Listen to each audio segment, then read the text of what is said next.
आज के क्लास में जो हम स्टार्ट करने जा रहे हैं, बहुत ही important topic, moment of inertia.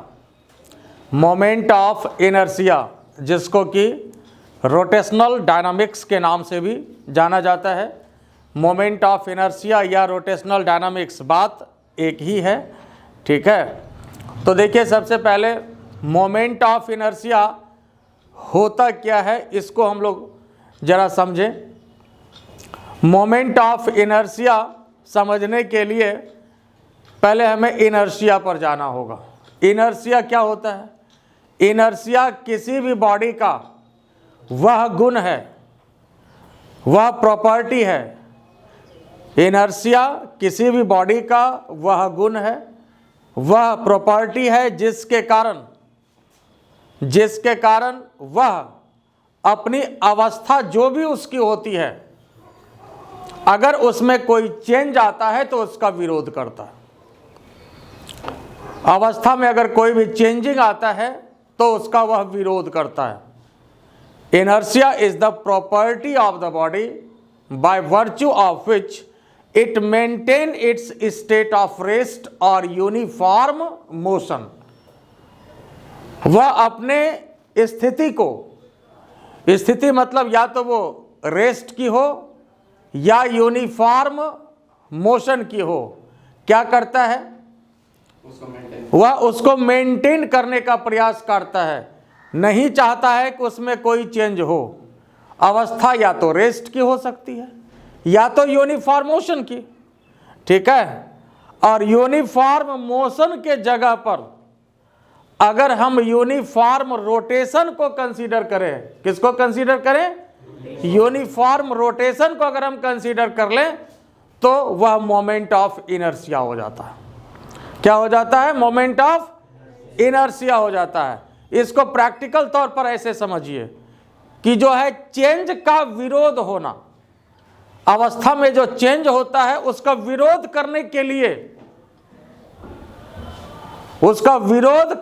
लिए जो फैक्टर वहां पर काम करता है वही वहां पर जो है मोमेंट ऑफ इनर्शिया होता है। ऐसे समझ लो जैसे आजकल ठंडा का दिन है। मान लो सवेरे अगर आपको 5 बजे से क्लास बुला लिया जाता है, जाते भी होगे?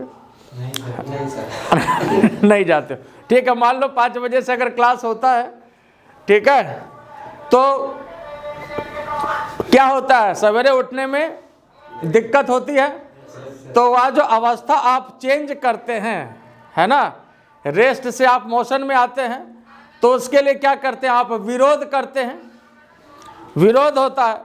कोई बच्चा तो थोड़ा डांट खा के उठता है, किसी को तो लगता है तब उठता है कि नहीं?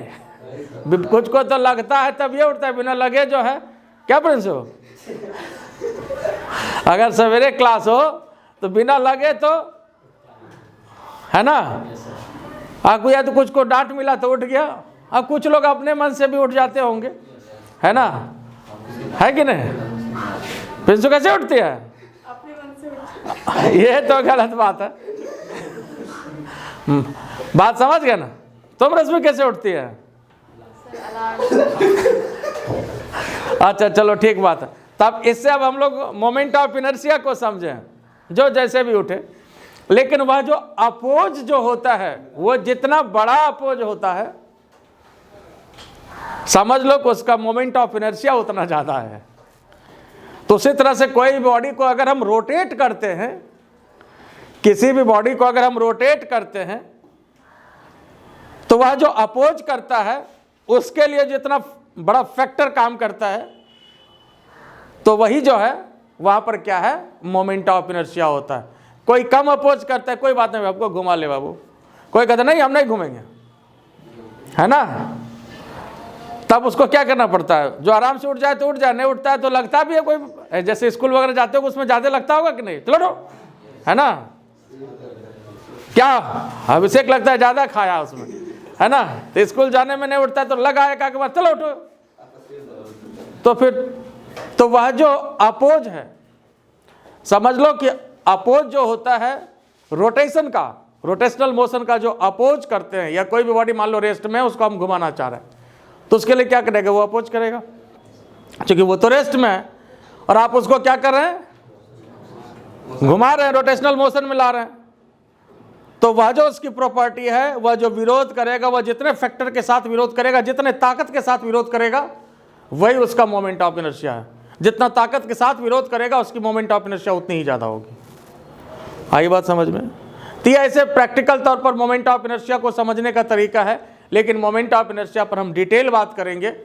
और मोमेंट ऑफ इनर्शिया को समझने के लिए जो सबसे इम्पॉर्टेंट फैक्टर है वो है टॉर्क। तो पहले हम लोग टॉर्क को समझे, फिर मोमेंट ऑफ इनर्शिया को हम लोग डिटेल से समझेंगे। तो देखिए टॉर्क क्या होता है।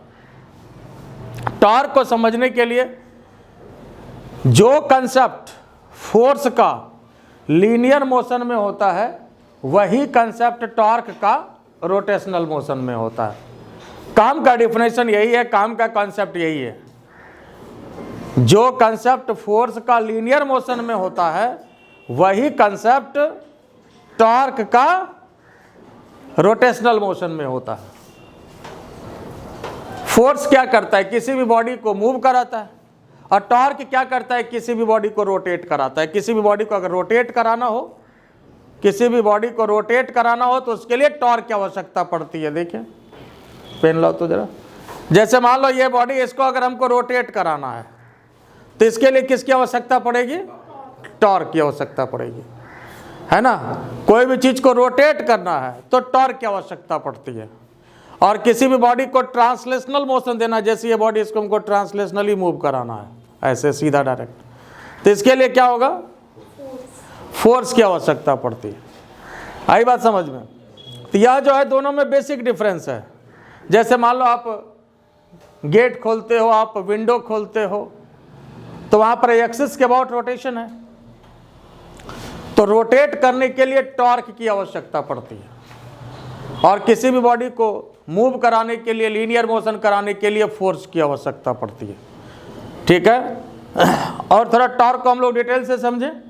देखिए टॉर्क को जो हम लोग डिफाइन करते हैं, कई तरह से डिफाइन करते हैं, लेकिन इसका जो एक मेजर डिफिनेशन है, moment of force is known as torque. Moment of force is known as torque. देखो जब भी मोमेंट की बात आती है तो वहां पर आर का फैक्टर काम करता है। जैसे एम आर को बताए थे कि मास मोमेंट होता है, तो यहां पर ये आर क्रॉस एफ है, तो moment of force is known as torque. तो यहां पर हम लोग टॉर्क को डिफाइन करते हैं मोमेंट ऑफ फोर्स, और ये कैसी क्वांटिटी है, वेक्टर क्वांटिटी है। और समझने के लिए यह भी डिफिनेशन है जो हमने नीचे लिखा है, torque plays same role in the rotational motion, rotational motion as force plays in translational motion. Torque plays same role in the rotational motion as force plays in translational motion. मतलब समझ लो कि जो खेल फोर्स का, जो काम force का linear motion में होता है, तो वही काम जो है टॉर्क का रोटेशनल मोशन में होता है। अब ये तो समझते हो कि फोर्स का क्या काम है लीनियर मोशन में, बिना फोर्स के मूव ही नहीं करेगा, है ना। तो उसी तरह से बिना टॉर्क के बॉडी रोटेट नहीं करेगा। क्या होगा, बिना टॉर्क के बॉडी रोटेट नहीं करेगा। ठीक है। अब यहां पर देखिए, तो इसके हिसाब से टॉर्क को जो हम लोग डिफाइन करते हैं, R cross F, R cross F, R cross F, तो क्या हो गया, ये आर एफ साइन थीटा हो गया, आर एफ साइन थीटा। और थीटा यहां पर क्या है, आर और एफ के बीच एंगल है, आर और एफ के बीच एंगल है। अब देखिए इसमें आर क्या है, तो देखिए जैसे मान लीजिए यह कोई भी रॉड है, ये मान लीजिए सपोज यही आपका रॉड है, और इसको हमको रोटेट कराना है। इस तरह से ये एक्सिस यहाँ पर बना दिया और इसको हम ऐसे रोटेट करा रहे, देखिए ये रोटेट कर रहा। तो अब सवाल है कि हम फोर्स कहाँ पर लगाएंगे। देखिए जैसे यहाँ फोर्स लगाएंगे तो भी ये रोटेट होता है, यहाँ पर फोर्स लगाएंगे तो भी ये रोटेट होता है ना। तो कहाँ पर हम फोर्स लगाएं ताकि फोर्स मिनिमम लगे, इसका फैक्टर काम करता है कि नहीं। तो कहीं भी फोर्स पे लगाएंगे ऐसा तो नहीं होगा कि बराबर काम करेगा, है ना। जैसे मान लो चापाकल चलाते हो, है ना, तो कहाँ पर पकड़ के चलाते हो, उसके लास्ट एंड पे या बीच में पकड़ के चलाते हो? क्या फ़ायदा होता है? लास्ट में पकड़ के चलाते हो तो कम फोर्स लगता है, हल्का लगता है। बीच में पकड़ के चलाओगे तो मिजाज ठंडा हो जाएगा, है कि नहीं? तो फ़र्क क्या हो? वही चापाकल तो वही है, हाथ भी आपका वही है, आप भी वही हैं। तो आखिर क्या फ़र्क पड़ गया वहाँ?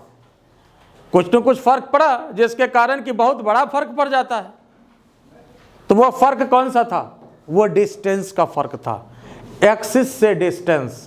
तो एक्सिस से डिस्टेंस अगर ज़्यादा होता है तो आप ये देखते हैं कि चापाकल आराम से चलता है, हल्का लगता है कि नहीं लगता है? ठीक है, तो डिस्टेंस का फैक्टर जो एक बड़ा फैक्टर। आई बात समझ में? तो यहाँ पर ये हम लोग ये ऑब्जर्व करते हैं कि अगर एक्सिस अगर ये है तो यहाँ से जितना दूरी पर फोर्स लगाएंगे तो ये ज़्यादा घूमेगा या कम फोर्स में ज़्यादा घूमेगा। आई बात समझ में? तो यहाँ पर जहाँ फोर्स लगा रहे हैं हम एक्सिस से, ये डिस्टेंस आर होता है, ये डिस्टेंस आर होता है। तो यहाँ देखिए, जैसे मान लीजिए या कोई भी बॉडी है, कोई भी रॉड है, ये इसका एक्सिस है। ये नहीं करें कि ये मिड पॉइंट है, कुछ भी हो सकता है। सपोज ये एक्सिस है और यहाँ से इसका डिस्टेंस कितना है? आर है, ठीक है। और फोर्स हम ऐसे लगा रहे हैं, देखो फोर्स ऐसे लगा रहे हैं, तो ये आर है और ये एफ है। इस दोनों के बीच का एंगल कितना है? थीटा है। तो अब अगर ये आर है, ये थीटा है, तो ये कंपोनेंट कितना हो जाएगा बताओ तो साहब? R cos theta. और ये कंपोनेंट कितना हो जाएगा? होगा कि नहीं? ये थीटा है तो ये आर कॉस थीटा हो जाएगा, और ये कितना हो जाएगा? R sine theta. बोलो कोई तकलीफ इसमें? ये आर है तो ये थीटा की तरफ कॉस हो गया, और ये सामने का कंपोनेंट ये साइन हो गया, ठीक है। अब यहाँ पर ये बताओ कि यहाँ पर फोर्स के साथ परपेंडिकुलर कौन सा कंपोनेंट है? कॉस वाला या साइन वाला? साइन वाला यहाँ पर परपेंडिकुलर है। अब यहाँ पर देखिए, जो आपके पास टॉर्क आया आर एफ साइन थीटा आ रहा है, यहाँ भी साइन थीटा है। तो साइन थीटा का यहाँ पर यही मतलब है कि ये परपेंडिकुलर कंपोनेंट लिया जाता है, इस कंपोनेंट का यहाँ पर काम नहीं है। आई बात समझ में? इसका परपेंडिकुलर कंपोनेंट, अब हम इसको हटा देते हैं। आप लोग रहने दीजिएगा, फिगर में मिटाना नहीं है। लेकिन अब ये कंपोनेंट का काम नहीं है। बॉडी जो घूमता है एक्चुअली ये यहाँ पर इस कंपोनेंट के वजह से घूमता है। आई बात समझ में? तो यहाँ पर ये आर एफ साइन थीटा, और चूंकि क्रॉस प्रोडक्ट होता है इस वजह से एक यूनिट वेक्टर यहाँ पर ईटा भी लगाएंगे। जब क्रॉस प्रोडक्ट की बात आएगी तो एक यूनिट वेक्टर यहाँ पर ईटा भी होगा। और अगर फिर मैग्नीट्यूड के हिसाब से बात करें, torque equal to R F sine theta. Eta के यहाँ पर कोई खेल नहीं है फिर मैग्नीट्यूड में, तो इतना ही रहेगा। ईटा तो आपको पता है कि ये यूनिट वेक्टर है, ये तो डायरेक्शन देता है, ठीक है। तो टॉर्क इक्वल टू यहाँ पर देखिए R F sine theta, main formula आपके पास ये हुआ। और देखो F into R sine theta, और आर साइन थीटा क्या है? क्या देखे, आर साइन थीटा कैसा डिस्टेंस है? Perpendicular distance. R sine theta कैसा डिस्टेंस है? तो फोर्स ये हुआ, और R sine theta perpendicular distance. तो एक डेफिनेशन जो है टॉर्क का यह भी होता है, फोर्स इंटू परपेंडिकुलर डिस्टेंस। क्या होता है? Force into perpendicular distance. यह भी टॉर्क का डेफिनेशन होता है। आप ये भी कह सकते हैं टॉर्क को force into perpendicular distance is known as torque. ये भी गलत नहीं होगा, ये भी ठीक है, ये ज़्यादा सही है, ठीक है। और समझने के लिए और काम के दृष्टिकोण से तो सबसे ज़्यादा ये सही है। Torque plays a same role in the rotational motion as force plays in translational motion. जो खेल जो काम फोर्स ट्रांसलेशनल मोशन में करता है वही काम टॉर्क रोटेशनल मोशन में करता है। आई बात समझ में? ये हमेशा याद रखिएगा, जहाँ जहाँ फोर्स होगा लीनियर मोशन में वहाँ वहाँ रोटेशनल मोशन में टॉर्क होगा। फोर्स का जगह कौन ले लेगा? टॉर्क ले लेगा। आई बात समझ में? फोर्स का जगह कौन ले लेगा? टॉर्क ले लेगा। अब जरा देखिए यहाँ पर आपके पास ये formula F torque equal to R F sine theta. Torque equal to क्या है आपके पास? R F sine theta. यहाँ तक सबका हो गया है ना? तो यहाँ देखिए एक बार हम फिर इसको लिखते हैं, torque equal to R F sine theta. अब आइए इसमें स्पेशल केस देखो। स्पेशल केस में अगर थीटा का वैल्यू 0 हो जाए तो क्या होगा? अगर थीटा का वैल्यू 0 हो जाए तो टॉर्क 0 हो जाएगा। थीटा का वैल्यू अगर 0 हो जाए तो टॉर्क क्या हो जाएगा, हो जाएगा कि नहीं। ये आपका केस 1। तो कहने का मतलब अगर थीटा 0 हो जाए तो टॉर्क 0 हो गया, जबकि फोर्स तो लग रहा था। ऐसा तो नहीं कि फोर्स नहीं लग रहा था। तो टॉर्क प्रोड्यूस करने के लिए फोर्स चाहिए, लेकिन ऐसा नहीं है कि अकेला फोर्स टॉर्क को प्रोड्यूस कर सकता है। अकेला फोर्स टॉर्क को प्रोड्यूस कर सकता है ये जरूरी नहीं है। आई बात समझ में, बात क्लियर हुआ कि नहीं। तो यहाँ पर टॉर्क क्या हो गया, 0 हो गया, लेकिन फोर्स लग रहा है फिर भी टॉर्क 0 हो गया। थीटा जैसे 0 हो गया तो टॉर्क 0 हो गया। फिर देखिए इसमें केस 2 में अगर थीटा का वैल्यू 90 रख लें, जरा बताओ तो साहब, थीटा का वैल्यू 90 अगर हो जाए तो टॉर्क इक्वल टू क्या हो जाएगा, RF। इसका मतलब ये मैक्सिमम टॉर्क प्रोड्यूस करेगा। अगर थीटा का वैल्यू 90 हो तो मैक्सिमम टॉर्क प्रोड्यूस होगा। इसलिए जब आप गेट खोलते हैं, चापाकल चलाते हैं, तो बिल्कुल वहाँ पर हाथ को आप परपेंडिकुलर रखते हैं। परपेंडिकुलर रखिए तो वैसे स्थिति में ज़्यादा टॉर्क प्रोड्यूस होगा, ज़्यादा आराम से रोटेट करेगा। रोटेट करने में ज़्यादा आपको ताकत की आवश्यकता नहीं पड़ेगी। आई बात समझ में। तो यहाँ पर अगर 90 होता है साहब तो मैक्सिमम फोर्स क्रिएट होगा। तो क्या होगा साहब, मैक्सिमम फोर्स क्रिएट होगा। कब जब 90 हो तब।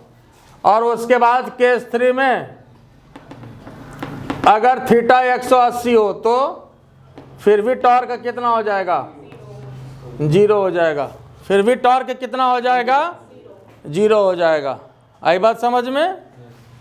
चूंकि 180 होगा तो साइन 180 क्या होता है, 0 होता है। बोलो कोई तकलीफ इसमें। तो मैक्सिमम टॉर्क होगा जब थीटा 90 हो तो किसी भी बॉडी को घुमाना है, जैसे मान लो फैन को ही अगर घुमाना है तो एकदम जो आपका पंखा का जो देखिए हैंडल है एकदम परपेंडिकुलर मारिए आप उस पर, तो वह ज़्यादा रोटेट करेगा। आई बात समझ में। और मान लो कि सीधा जैसे उसका जो डंडा उसको पकड़ के ऐसे खींचते जाओगे, ऐसे फोर्स लगाओ तो क्या वो घूमेगा, नहीं ना घूमेगा। तो परपेंडिकुलर फोर्स लगना चाहिए। मान लीजिए जो आपका गेट ही है, जब आप उसको पकड़ते हो तो परपेंडिकुलर फोर्स लगाते हो, पकड़ के उधर खींचो, क्या घूम जाएगा। बोलो बात समझ में आया कि नहीं, क्लियर हुआ या नहीं। पेन देखें। तो जैसे इसको अगर रोटेट करना है, देखिए रोटेट करना, ये मान लीजिए कि एक्सिस है, यहाँ पर एक्सिस है, इसको रोटेट करना है तो फोर्स जो लगना चाहिए कैसे लगना चाहिए, एकदम परपेंडिकुलर लगे तो मैक्सिमम टॉर्क क्रिएट होगा। देखिए ये घूम रहा है और पकड़ के मान लो हम ऐसे पकड़ के खींच दें, क्या घूमा, रोटेशन हुआ, रोटेशन हुआ, तो इसका मतलब टॉर्क 0। फोर्स तो हम लगाए लेकिन टॉर्क नहीं लगा।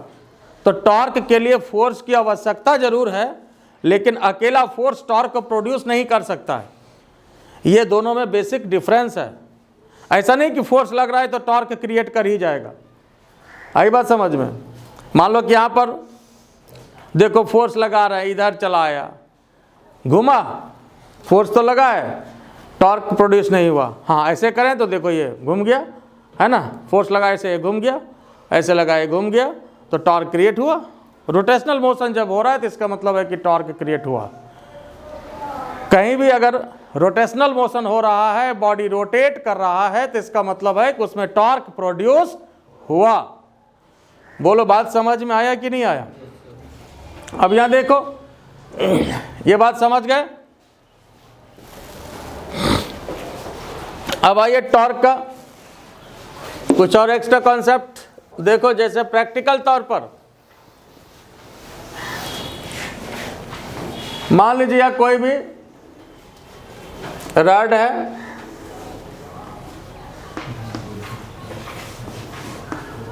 अब यहां पर ये डिस्टेंस मान लिया कि R1 है और यहां से ये डिस्टेंस क्या मान लिया, R2 है, और इधर जो है ये लगाया फोर्स F1 और इधर से लगा रहे हैं फोर्स F2। जरा ध्यान से देखिए, इधर से कौन सा फोर्स लगा रहे हैं? F1। और इधर कौन सा फोर्स लगा रहे हैं? F2। तो यह जो फोर्स लगा रहा है ये क्या करेगा? इसको इधर की तरफ घुमाना चाहेगा। तो ये जो टॉर्क क्रिएट किया, मान लेते हैं इसको τ1 क्रिएट कर रहा है। कौन सा टॉर्क क्रिएट कर रहा है? τ1। और इधर जो हम फोर्स लगा रहे हैं ये क्या चाहेगा? इसको इधर घुमाना चाहेगा, है ना। और ये जो टॉर्क क्रिएट कर रहा है, यह जो टॉर्क प्रोड्यूस कर रहा है, ये मान लीजिए कर रहा है τ2। देखो यह फोर्स जो लगा ये क्या चाहेगा? इसे घुमाना। ये कौन वाइज है? क्लॉकवाइज के एंटी क्लॉकवाइज है? क्लॉकवाइज है। तो ये क्या चाहेगा? क्लॉकवाइज घुमाना चाहेगा। और ये क्या चाहेगा? एंटी क्लॉकवाइज घुमाना चाहेगा, है कि नहीं। तो ये τ1 है और ये τ2 है। और टॉर्क जो है साहब, यह वेक्टर तो है ही, और वेक्टर में भी एक खास वेक्टर है। कैसा वेक्टर है? एक्सियल वेक्टर है। कैसा वेक्टर है? एक्सियल वेक्टर है। तो टॉर्क का डायरेक्शन हम लोग क्लॉकवाइज और एंटी क्लॉकवाइज लेते हैं। जैसे ये कौन वाइज टॉर्क हुआ? क्लॉकवाइज के एंटी क्लॉकवाइज। ये कौन वाइज हुआ? क्लॉकवाइज। ये कौन वाइज टॉर्क हुआ? एंटी क्लॉकवाइज टॉर्क हुआ। तो क्लॉकवाइज अगर हम लोग पॉजिटिव लेंगे तो एंटी क्लॉकवाइज क्या लेंगे? निगेटिव लेंगे। क्लॉकवाइज अगर पॉजिटिव लेंगे तो एंटी क्लॉकवाइज क्या लेंगे? निगेटिव लेंगे। आई बात समझ में। और अगर कोई भी, जैसे मान लो ये रड है, अगर ये इक्विलिब्रियम में है, क्या है ये? अगर ये इक्विलिब्रियम में है तो इसका मतलब है कि नेट टॉर्क इस पर 0 लगेगा। क्या होगा इस पर? नेट टॉर्क इस पर क्या होगा? 0 होगा। अगर ये रोटेशनल इक्विलिब्रियम में है। कैसा इक्विलिब्रियम? रोटेशनल इक्विलिब्रियम का मतलब है कि टॉर्क तो लग रहा है लेकिन वह बिल्कुल अस्थिर है। टॉर्क लग रहा है लेकिन बॉडी जो है वह अस्थिर है। रोटेशनल इक्विलिब्रियम इसको कहते हैं। आई बात समझ में। तो यहाँ पर देखिए, रोटेशनल इक्विलिब्रियम की बात अगर करें तो नेट टॉर्क जो बॉडी पर होगा क्या होगा? 0 होगा। For the rotational equilibrium, rotational equilibrium, for the rotational equilibrium net torque on the body, net torque क्या होगा? Net torque on the body should be 0। जैसे कि ट्रांसलेशनल इक्विलिब्रियम के लिए, कोई भी बॉडी अगर ट्रांसलेशनल इक्विलिब्रियम में होता है तो नेट फोर्स क्या होता है? 0 होता है। अगर as for translational equilibrium, translational equilibrium net force on the body should be 0। अगर ट्रांसलेशनल इक्विलिब्रियम की बात करें तो net force on the body should be 0। देखो इक्विलिब्रियम का क्या मतलब है? बैलेंसिंग। इक्विलिब्रियम का क्या मतलब है? बैलेंसिंग। तो ट्रांसलेशनल इक्विलिब्रियम का क्या मतलब हुआ? कि कहीं किसी भी बॉडी पर जो है अगर कई फोर्स लग रहा हो, किसी भी बॉडी पर कई फोर्स लग रहा हो, ठीक है, कई फोर्स लग रहा हो, लेकिन वो अस्थिर है, फिर भी कहीं नहीं जा रहा है, तो इसको बोलते हैं ट्रांसलेशनल इक्विलिब्रियम। और रोटेशनल इक्विलिब्रियम क्या होगा? अगर किसी भी बॉडी पर कई टॉर्क लग रहा हो। रोटेशनल इक्विलिब्रियम क्या होगा?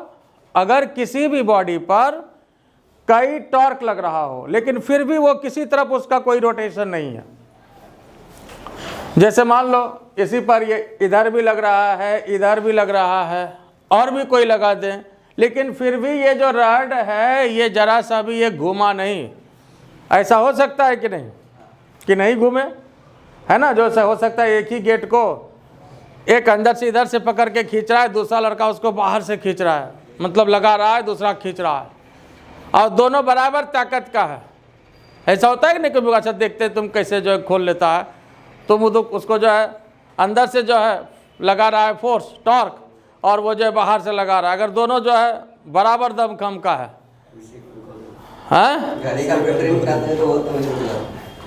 बात समझ गया। तो वैसे स्थिति में मान लो फिर भी अगर किसी तरफ रोटेशन नहीं हो रहा है तो इसको बोलते हैं रोटेशनल इक्विलिब्रियम। क्या बोलते हैं इसको? Rotational equilibrium. अगर किसी भी बॉडी पर कई टॉर्क लग रहा हो लेकिन उसका रोटेशन नहीं हो रहा हो तो इसको क्या बोलते हैं? Rotational equilibrium. क्या बोलते हैं इसको? Rotational equilibrium. तो रोटेशनल इक्विलिब्रियम के लिए net torque on the body should be 0। For the rotational equilibrium क्या होगा? Net torque 0। तो इसका मतलब τ1 प्लस τ2 शुड बी, हो सकता है और भी हो, मतलब ऐसा नहीं करें कि दो ही हो, τ1 plus τ2 plus τ3 plus τ4 plus τ5 should be, ज़्यादा भी हो सकता है ना, जितना भी टॉर्क हो। तो ये मिला के क्या होगा? 0। तो पहले इसको लिख लीजिए फिर इसको समझाते हैं। तो हमने क्या कहा इसमें, अगर कोई भी बॉडी रोटेशनल इक्विलिब्रियम में होता है तो वैसे स्थिति में net torque on the body क्या होगा? 0 होगा। Net torque on the body should be 0। और अगर ट्रांसलेशनल इक्विलिब्रियम की बात करते हैं तो उसमें नेट फोर्स 0 होता है और रोटेशनल इक्विलिब्रियम के लिए नेट टॉर्क 0 होता है। देखो जैसे मान लो यह कोई भी रॉड है और इसमें एक फोर्स इधर लग रहा है, दूसरा इधर लग रहा है F2, इसके वजह से टॉर्क इधर लगा τ1 और इधर टॉर्क लगा τ2, तो दोनों मिलकर के कितना होगा इसमें? 0। τ1 प्लस τ2 मिला करके 0। और इसमें क्लॉकवाइज पॉजिटिव लेंगे और एंटी क्लॉकवाइज निगेटिव। तो क्लॉकवाइज कौन सा है? τ1 ना, और τ2 आपका एंटी क्लॉकवाइज हुआ। तो कहने का मतलब क्या हो जाएगा? τ1 बराबर τ2। तो τ1 कितने के बराबर होगा? Force into perpendicular distance F1 R1 और साइन तो यहाँ पर 90 हो जाएगा, इसलिए 90 हो गया। तो यहाँ पर साइन थीटा लेने की जरूरत नहीं है। तो अगर परपेंडिकुलर फोर्स ऑलरेडी लग रहा है तो वहाँ पर थीटा वाला फैक्टर खत्म हो जाएगा, इसलिए कि साइन 90 1 हो जाएगा। साइन 90 कितना हो जाएगा? तो F1 R1 इक्वल टू क्या हो जाएगा? F2 R2। F1 R1 equal to F2 R2, यही ना होगा। तो यहाँ पर ये इसको याद रखना है रोटेशनल इक्विलिब्रियम के लिए F1 R1 equal to F2 R2। देखो जैसे यहीं पर अगर हम ये कहें कि मान लो कि इधर जो है ये मान लो 1 मीटर का डंडा है, यहाँ पर कोई भी हमने मान लो अगर आपको कहा कि जैसे मान लो 1 मीटर का इस तरह से ये डंडा है, इधर मान लो 50 केजी का कोई वजन है, इधर 100 केजी लटका हुआ है। मान लो जैसे दूध वाले को देखते हो ना, लटका करके जाते हैं दोनों तरफ, तो इधर मान लो जैसे 50 केजी है और इधर 100 केजी है, और ये 1 मीटर का ये डंडा है मान लो। अब अगर हम ये कहें कि वह जो दूध वाले हैं वो डंडा अपना कहाँ पर रखे ताकि जो है रड आराम से ये बैलेंस हो जाए, डंडा बैलेंस हो जाए, तो कहाँ पर रखा जाए ताकि ये बैलेंस हो जाए? देखो सबसे पहले तो इधर फोर्स जो है ये ज़्यादा है, इधर डिस्टेंस क्या होगा? कम होगा, और इधर फोर्स कम है तो डिस्टेंस इधर ज़्यादा होगा। लेकिन हम लोगों को परफेक्ट पॉइंट बताना है कि कितने डिस्टेंस पर रखे एडजस्ट, ज़्यादा कम तो करिए। अभी एक क्वेश्चन है कि किधर रखे, है ना। अगर यहाँ पर ये मिड पॉइंट है मान लो, तो ये तो श्योर है कि जब भी होगा तो इसके इधर ही रखाएगा। अब हम मान लेते हैं कि ये R है और इधर टोटल 1 मीटर है, तो ये कितना हो जाएगा? 1 माइनस R हो जाएगा। और अगर इसको रोटेशनल इक्विलिब्रियम में रहना है, क्या करना है? रोटेशनल इक्विलिब्रियम में रहना है, तो वैसे स्थिति में क्या हो जाएगा? नेट टॉर्क क्या हो जाएगा? 0 हो जाएगा। नेट टॉर्क क्या हो जाएगा? 0 हो जाएगा। और अब डायरेक्ट आप ये याद रखिए कि दोनों तरफ का जो टॉर्क है वो बराबर हो गया। तो τ1 इधर, τ2 इधर, दोनों बराबर हो गया। तो बस इसी फॉर्मूले का यूज होगा, F1 R1 equal to F2 R2। अब ये बताओ इधर फोर्स कितना होगा, फोर्स मान लो 50 है, मास है, G लगा दो, वेट हो गया फोर्स। R1 इधर का R1 कितना है, 50 दिए हैं, 1 माइनस R, और इधर जो है 100 है फोर्स, मास है 100, G लगा देंगे तो फोर्स हो जाएगा। हालांकि दोनों तरफ का G ऑलरेडी कटेगा, इससे कोई दिक्कत वाली बात नहीं है, G तो कट ही जाएगा। और यहाँ पर ये R है, G खत्म हो गया, तो ये कितना हो गया देखो, 1 माइनस R इक्वल टू इधर से कटा दें 100/50 R, तो 1 minus R equal to 2R, इसको उधर करो तो 3R equal to 1 metre, 3R equal to 1 metre, तो R इक्वल टू 1/3 मीटर, तो 1/3 मीटर हो गया। और सेंटीमीटर में लेंगे तो कितना हो जाएगा 33.33 सेंटीमीटर। बोलो इसमें कोई दिक्कत है, 1/3 मीटर हो गया 33.33 सेंटीमीटर। अब ये एग्जैक्ट आपको मिल गया 33.33 सेंटीमीटर, मतलब इतने डिस्टेंस पर यहाँ पर अगर वो कंधा रखे तो ये बैलेंस हो जाएगा, या ऐसे भी आपको एक्सिस बनाना है तो यहाँ पर ये बैलेंस होगा। तो जब इधर से 33.33 आया तो इधर से कितना आ जाएगा, कितना आ जाएगा 66.66 सेंटीमीटर, इसलिए कि पूरा रड तो 1 मीटर का ही है, पूरा रड कितने का है 1 मीटर का है, इसलिए इधर से 33.33 आया तो ये आपका 66.66 या 67 कर सकते हैं। बोले इसमें कोई दिक्कत है, तो ये आपका जो है टॉर्क का कॉन्सेप्ट हुआ। और ऐसा भी हो सकता है कि जैसे एक बॉडी पर जैसे कई टॉर्क लगे, एक बॉडी पे कई टॉर्क लगे, ये समझ गए ना, एक बॉडी पर कई टॉर्क लगे, अगर रोटेशनल इक्विलिब्रियम की बात है तो भी वह 0 बनेगा। और फर्क बस यही होगा कि यहाँ देखें, जैसे मान लो कि इधर τ1 लग रहा है, एक और इधर से τ2 लग रहा है, इधर लग रहा है τ3, इधर τ4, तो 4 टॉर्क लग रहा है ना। एक और लगा दो, एक τ5 भी लगा दो, इधर τ5, T नहीं बल्कि ये τ है, τ5 ये एक्सिस है। अगर हम रोटेशनल इक्विलिब्रियम की बात कर रहे हैं, अगर रोटेशनल इक्विलिब्रियम की बात कर रहे हैं तो सभी टॉर्क मिलके क्या होगा 0 होगा, सभी टॉर्क मिलके 0 होगा। या तो आप ये कहें कि इधर वाला टॉर्क और इधर वाला टॉर्क दोनों क्या होगा बैलेंस करेगा, बराबर करेगा। आई बात समझ में। इसमें पॉजिटिव कौन सा टॉर्क लेंगे, ये पॉजिटिव, बाकी इधर ये क्या होगा, ये भी निगेटिव, ये भी निगेटिव। ऐसे तो हम लोग टोटल टॉर्क की बात करेंगे, τ1 प्लस τ2 प्लस τ3 प्लस τ4 प्लस τ5 मिल करके 0। अब जो पॉजिटिव है उसको पॉजिटिव लिया, क्लॉकवाइज पॉजिटिव लिया, एंटी क्लॉकवाइज को negative, minus τ3 minus τ4 minus τ5 equal to, इसका मतलब τ1 plus τ2 equal to τ3 plus τ4 plus τ5। आई बात समझ में।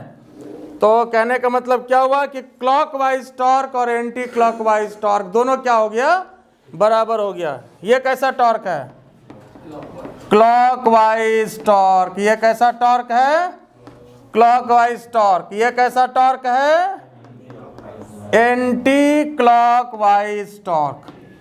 तो रोटेशनल इक्विलिब्रियम के लिए दोनों टॉर्क को क्या होना पड़ेगा, बराबर होना पड़ेगा। आई बात समझ में।